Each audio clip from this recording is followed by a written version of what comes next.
Hello mga kasweet, kamusta na kayo dyan, no? It's been a while, no? Siguro ilang linggo rin tayong nawala dito sa kwentong kutsero na ito, no? Alam nyo naman, busy. Busy-busyhan lang tayo. Eto po, nag-aantay po tayo dito kay Adam James, no?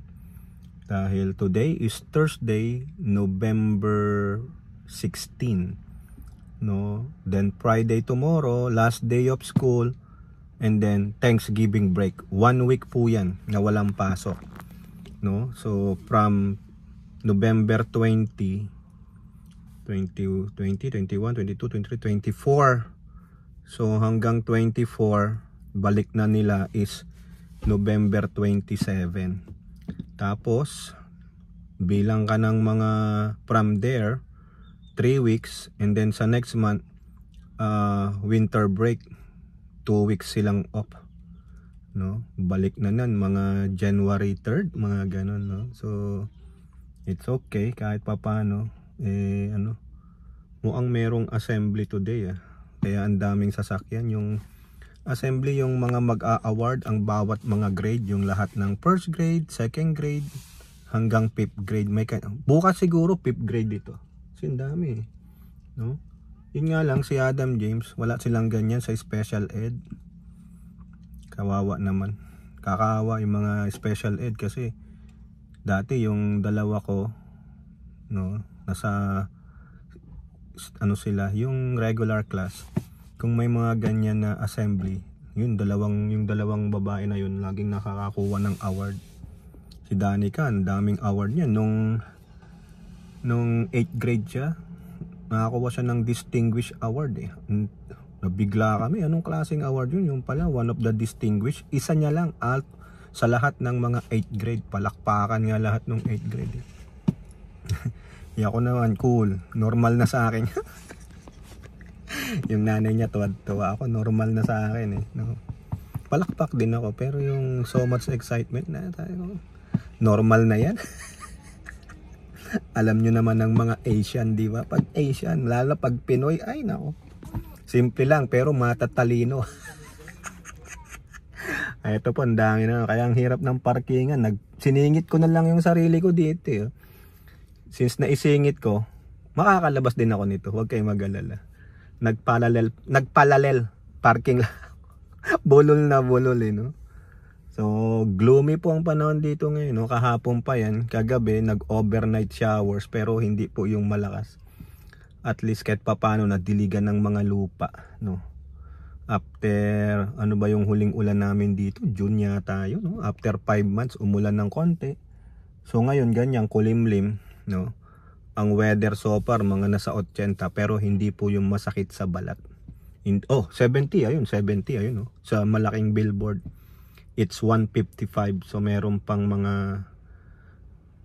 akong 20 minutes, pero hindi ko na paabutin tong 20 minutes sa kakadaldal natin. Update lang po tayo kay YouTube para hindi tayo yung madimoni, no? Walang activity yung channel natin, hindi po maganda. Kasi kung wala pong activity ang channel nyo, no? Within 6 months walang activity yan, maaari kayong madimoni. At ganun din, 6 months na walang activity ang inyong Google AdSense, ma-deactivate ang Google AdSense. Hindi po may sasara yun.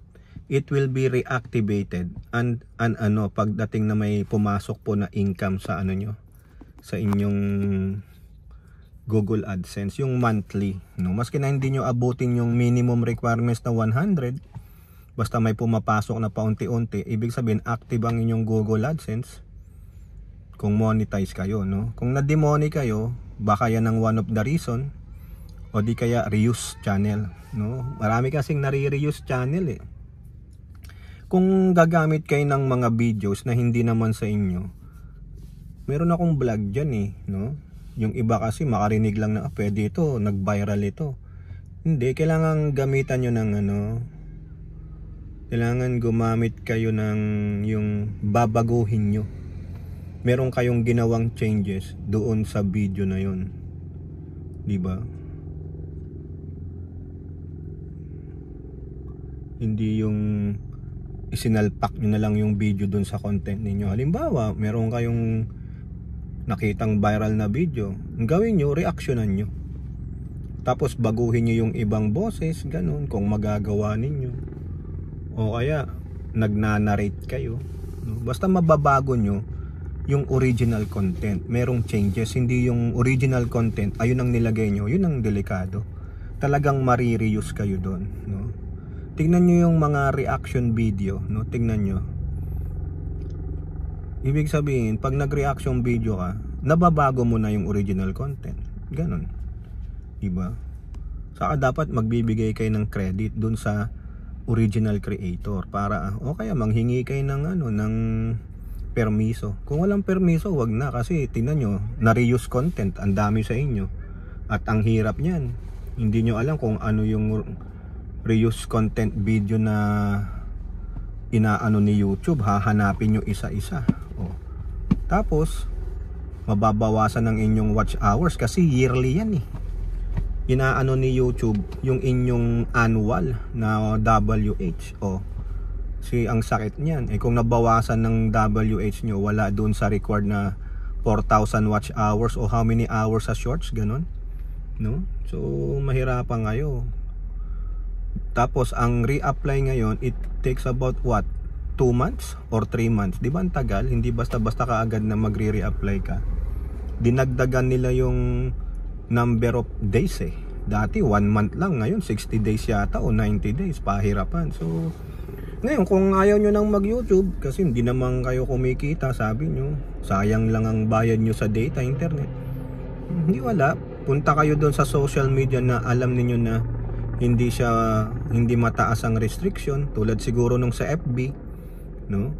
Malakas daw magbigay ng payment ang FB sa mga reels, sa mga videos. So depende rin yan, no? If you get lucky, no?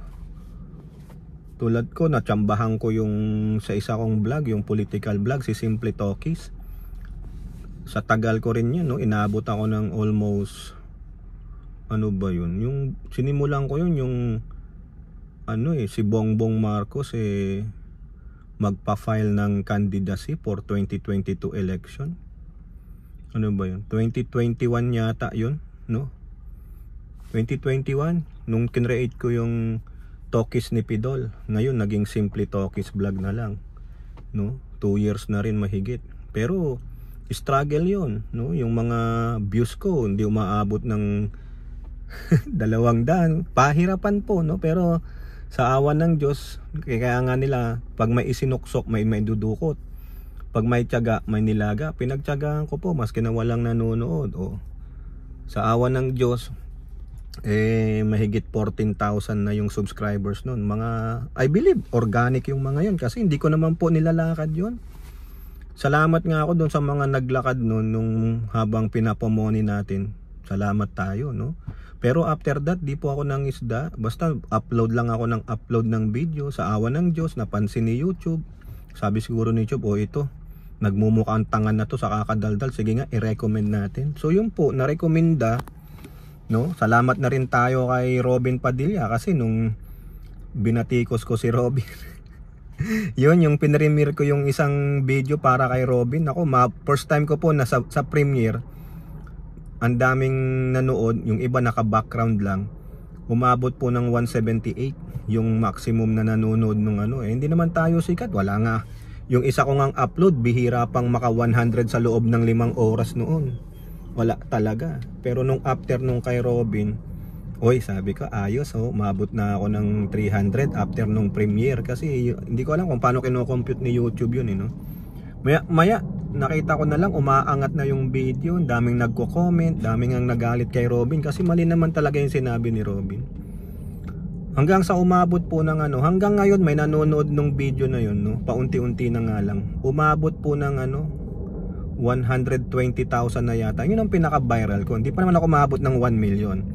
Pero dahil gawa nun, yung views ko, yung total views ko for the whole lifetime nung YouTube channel, nasa 1.4 million na. Sa awa ng Diyos. Papasalamat nga ako diyan sa mga nanonood sa atin, no? Kahit papaano. So yun lang, no, ingatan nyo yung channel nyo kung gusto nyo pang magpatuloy sa YouTube.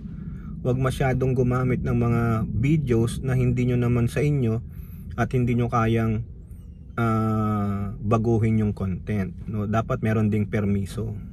Huwag nyo kakalimutan yan. Okay, so yun lang po, update lang tayo kay YouTube. Bye bye, God bless.